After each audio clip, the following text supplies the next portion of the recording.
I do feel neurological conditions are probably something that we as humans will always have to struggle with or deal with. And Yeah. for those that don't know, one of my first ventures or entrepreneurial kind of ideas was to go into mental health.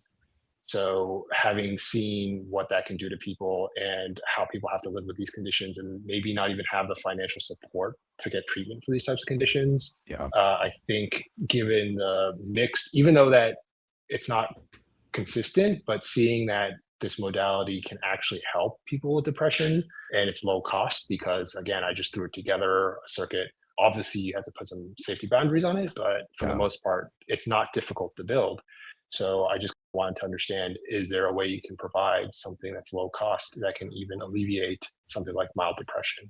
It's not difficult for you to build, but We're getting to a point where AI can probably build it for you in the next year or two. maybe, yeah, it still has a hard time with that. So I have the GitHub up for folks listening at home, but there's some circuit management power stuff on here Yeah, and yeah. then bill of In the materials. repository, Uh, there's a circuit.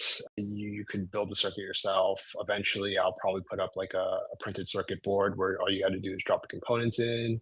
For the yeah, that'd be most cool. part, I've run some numbers. Everything put together maybe cost you 100, $150 to put this thing Yeah. together. And there is software that goes with it because, You as I can find us mentioned, at the operation 38.com. is It's like the word difficult even create, for but with a 3 people who are trained instead in the of the field. C. So the Yeah. idea is to As offload a always, little we bit encourage you to the listen, expertise required to operate watch, it onto do. software. Yeah, do See you next you have time. any You can plans support or do this you see podcast yourself at scaling this at all? patreon.com/.